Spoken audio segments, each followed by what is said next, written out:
بسم اللہ الرحمن الرحیم۔ السلام علیکم دوستو، میں ہوں آصف صدیق۔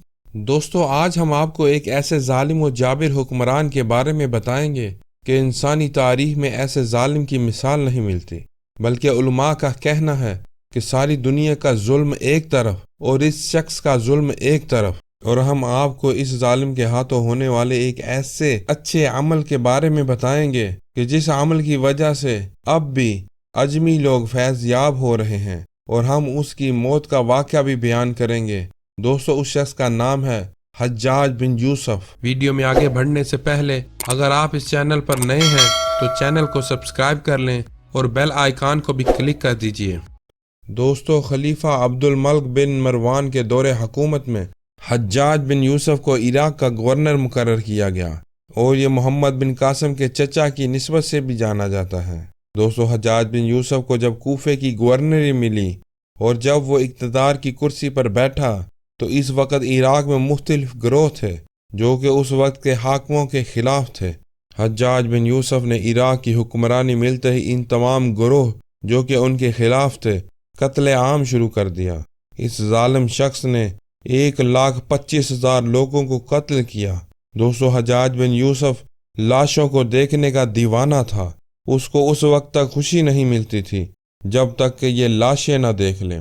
ایک دن اس نے اپنے وزیر سے پوچھا کہ آج کتنے لوگ قتل ہوئے؟ وزیر نے کہا، حضور آج کوئی قتل نہیں ہوا۔ یہ بات سن کر حجاج بن یوسف کو غصہ آ گیا اور اس نے جلاد سے کہا کہ اس وزیر کو قتل کر دو۔ حجاج بن یوسف نے حضرت عبداللہ بن زبیر رضی اللہ تعالی عنہ کو حرم مکہ کے اندر بے دردی سے شہید کروایا، اور نہ صرف شہید کروایا بلکہ کئی دنوں تک ان کی لاش لٹکتی رہی، اور اسی جنگ کے دوران اس نے حرم کعبہ پر بھی سنگ باری کروائی جس سے اس کی عمارت کو بھی نقصان ہوا۔ حجاج بن یوسف اس وقت میں موجود صحابہ کرام کی بے حرمتی کرتا تھا۔ اس نے کئی تابعین کو قتل کیا۔ حجاج بن یوسف نہ صرف ظالم بلکہ بہت ہی بدبخت انسان تھا۔ اسے کسی نے کہا کہ کوفہ کے اندر 30-40 افراد ایسے ہیں جو کہ اگر تیرے لیے بد دعا کریں تو تجھے کوئی بچا نہیں سکتا، تم ان لوگوں کو تنگ مت کرنا۔ یہ بات سن کر حجاج نے اپنے ایک خوشامدی عالم کو بلایا اور اس نے کہا کہ میں کیسے ان لوگوں کی بد دعا سے بچ سکتا ہوں؟ تو اس بدبخت عالم نے کہا کہ تم ان تمام افراد کو دعوت پر بلاؤ اور ان کو حرام کھلاؤ۔ جب حرام ان کے جسم کے اندر جائے گا تو نہ ان کی دعا قبول ہوگی اور نہ بد دعا۔ حجاج بن یوسف نے ایسا ہی کیا۔ اس نے اپنے آدمی بھیج کر لوگوں کی بکریاں زبردستی منگوائیں اور ان تمام افراد کو دعوت دی جن سے اسے بد دعا کا ڈر تھا۔ حجاج نے ان تمام افراد کو دعوت کا پیغام بھیجا کہ آپ ہمارے پاس تشریف لائیں، ہم آپ کی خدمت کرنا چاہتے ہیں۔ وہ تمام افراد اس کی دعوت پر چلے آئے سوائے ایک بزرگ کے۔ ان تمام افراد نے کھانا کھایا جو کہ حجاج نے ظلم سے ہتھیایا تھا، اور وہ اس بات پر راضی تھا کہ اس نے ان تمام کو سوائے ایک کے حرام کھلا دیا ہے۔ حجاج بن یوسف یہ جانتا تھا کہ اس نے ظلم کا بازار گرم کیا ہوا ہے، تو آخرت کے خوف سے اس نے ایک بزرگ کو بلایا جس کے بارے میں اس نے سن رکھا تھا کہ وہ بہت نیک شخص ہے۔ جب وہ بزرگ آئے تو حجاج نے ان سے پوچھا کہ مجھے کوئی وظیفہ بتائیں کہ جو میری آخرت میں کام آئے۔ تو وہ بزرگ جو خدا کے خوف سے سرشاد تھے، انہوں نے کہا کہ تمہارے لیے بہترین وظیفہ یہ ہے کہ تو دوپہر تک سویا رہا کر۔ تو حجاج نے کہا یہ خاک وظیفہ ہے۔ تو بزرگ نے کہا کہ یہ تیرے لیے بھی بہتر ہے اور امت کے لیے بھی۔ جب تک تو سویا رہے گا تو کم از کم دوپہر تک تو لوگ تیرے شر سے بچے رہا کریں گے، اور تو دوپہر تک گناہوں سے بچا رہے گا۔ حجاج نے اس بزرگ سے کہا کہ میرے لیے دعا کیجیے۔ تو انہوں نے ہاتھ اٹھا کر دعا کی کہ یا اللہ، حجاج بن یوسف کی جان نکال لے۔ حجاج نے کہا کہ یہ دعا کر رہے ہو کہ بد دعا؟ تو انہوں نے کہا کہ یہ تیرے لیے بہتر ہے کہ تو مر جائے تاکہ تیرے اعمال میں مزید گناہ نہ لکھے جائیں۔ دوستو، حجاج بن یوسف بہت ظالم شخص تھا، مگر قرآن مجید میں اللہ تعالیٰ فرماتا ہے کہ کبھی اللہ تعالیٰ دین کا کام کسی فاجر فاسق سے بھی لے لیتا ہے۔ حجاج بن یوسف کے دربار میں عجمی لوگوں نے ایک مسئلہ پیش کیا کہ انہیں قرآن مجید پڑھنے میں مشکل پیش ہوتی ہے، کیونکہ عجمیوں کو عربی نہیں آتی اور اس وجہ سے قرآن مجید پڑھنے میں مشکل پیش آتی ہے۔ تو حجاج بن یوسف نے کاتبوں کو حکم دیا اور انہوں نے قرآن مجید پر آراب لگائے، اور آج تک عجمی جو قرآن مجید پڑھتے ہیں وہ انہی آراب کی وجہ سے آسانی سے پڑھتے ہیں۔ دوستو، اب آپ کو بتاتے ہیں کہ حجاج بن یوسف کی موت کیسے واقع ہوئی۔ آپ نے اس ویڈیو میں آگے یہ واقعہ سنا ہے کہ حجاج نے کچھ افراد کو کھانے کی دعوت دی اور ان کو حرام کھانا کھلوایا، تو ایک شخص اس کی دعوت میں نہیں آئے تھے۔ ان کا نام تھا حضرت سعید بن جبیر رحمۃ اللہ علیہ، جو کہ بہت ہی نیک اور دلیر تابعی بزرگ تھے، جو کہ ساری رات نماز پڑھتے تھے اور سارا سال روزے رکھتے تھے۔ ایک دن انہوں نے ممبر پر بیٹھ کر کہا کہ حجاج، ظلم سے باز آ جا، اللہ کی لاٹھی بڑی بے آواز ہے۔ جب حجاج بن یوسف کو خبر ملی کہ حضرت سعید بن جبیر رحمۃ اللہ علیہ نے میرے خلاف بات کی ہے، تو اس نے انہیں اپنے پاس بلا لیا اور کہا کہ تم نے میرے خلاف بات کی ہے؟ تو انہوں نے کہا کہ ہاں، میں نے تیرے خلاف بات کی ہے۔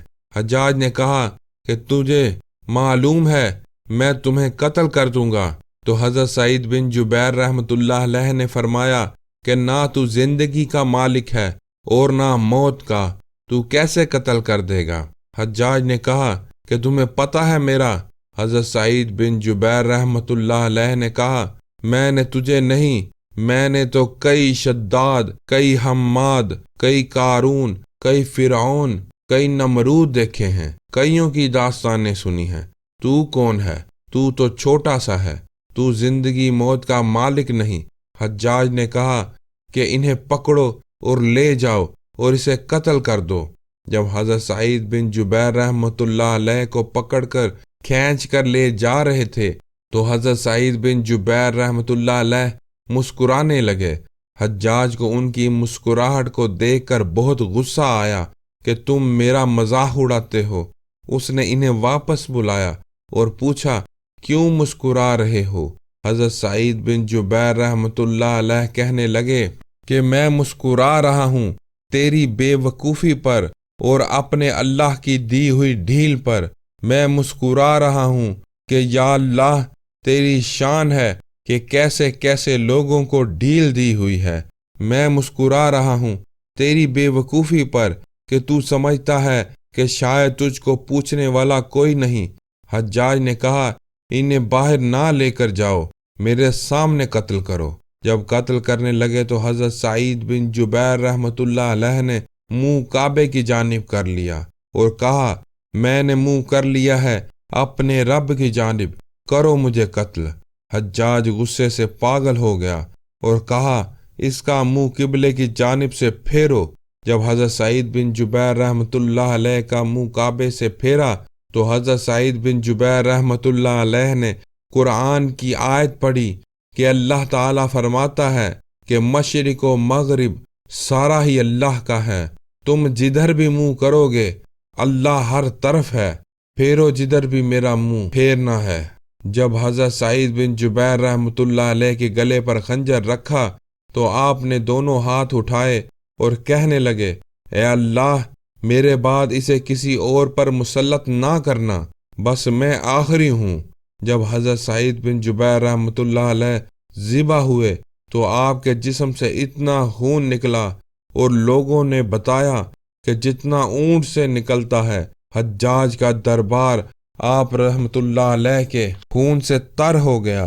حجاج نے ایک شخص سے پوچھا کہ اتنا خون میں نے کبھی کسی انسان کے قتل پر نکلتے نہیں دیکھا، تو اس شخص نے کہا کہ لوگ مرتے وقت ڈر جاتے ہیں، ان کا خون سکڑ جاتا ہے، لگتا ہے یہ شخص ڈٹ کے گیا ہے دنیا سے۔ حجاج بن یوسف جب اس رات سویا تو ڈر کر اٹھ گیا۔ جب اس سے پوچھا گیا کہ کیا ہوا تو اس نے کہا کہ سعید بن جبیر رحمۃ اللہ علیہ میرے خواب میں آیا اور مجھ سے پوچھتا ہے کہ اٹھ، مجھے بتا مجھے کیوں قتل کیا۔ بتا مجھے کیوں مارا؟ اگلی رات سویا تو پھر وہی خواب، پھر سویا تو پھر وہی خواب۔ حجاج بن یوسف کو حضرت سعید بن جبیر رحمۃ اللہ علیہ کے قتل کے بعد سکون نہ آیا اور آخر کار وہ بیمار ہو گیا۔ اس کے پیٹ میں درد شروع ہو گیا۔ سارے طبیب بلائے گئے مگر کوئی نہ سمجھ سکا کہ بیماری کیا ہے۔ جو طبیب آئے وہ کہے کہ نہ تمہارے معدے میں کوئی دقت ہے، نہ جگر میں، اور نہ کسی اور جگہ۔ آخری کوشش کی گئی اور گوشت کا چھوٹا سا ٹکڑا دھاگے کے ساتھ باندھ کر اس کے منہ میں ڈالا اور ایک باریک سا تنکا لے کر اس کے گلے میں اس گوشت کے ٹکڑے کو ڈالنے لگے، اور جب وہ گوشت کا ٹکڑا حلق کے اندر اتر گیا تو حکیم نے اسے واپس کھینچا تو ایسی بدبو آئی کہ ایسی بدبو انہوں نے کبھی سونگھی نہ تھی، اور کیڑے اس ٹکڑے کے ساتھ لگے ہوئے تھے۔ یہ دیکھ کر سب چلانے لگے، سب اٹھ کر بھاگ گئے اور طبیب بھی جانے لگا تو حجاج نے پوچھا کہ بتاؤ تو صحیح، بیماری کیا ہے؟ تم کیوں میرے مرض تک نہیں پہنچ پا رہے؟ تو طبیب نے کہا کہ لگتا ہے تو بد دعا کا مریض ہے، تو نے جو ظلم کیے ہیں وہ تیرے سامنے آ گئے ہیں۔ حجاج جب مرنے لگا تو اپنے قریب کے لوگوں کو بلایا اور کہا کہ جب میں مر جاؤں تو مجھے رات کو دفن کرنا اور صبح ہونے سے پہلے پہلے میری قبر کو زمین کے برابر کر دینا، کسی کو پتہ نہ لگے کہ میری قبر کہاں ہے، نشان مٹا دینا۔ تو اس کے رفقا نے کہا کہ تو کلمہ پڑھنے والا ہے، مسلمان ہے، حضور صلی اللہ علیہ وآلہ وسلم کا حکم ہے کہ قبر زمین سے کم از کم 1 بالشت تقریباً 8 انچ اونچی ہونی چاہیے۔ حجاج کو اپنے ظلموں کا علم تھا، کہنے لگا مجھے معلوم ہے میرے مرنے کے بعد لوگ میری قبر بھی نہیں چھوڑیں گے۔ اسی کے ساتھ اجازت چاہوں گا، پھر حاضر ہوں گا نئی معلومات کے ساتھ۔ ویڈیو کو لائک اور شیئر کرنا مت بھولیے گا۔ اپنا خیال رکھیے گا۔ اللہ حافظ۔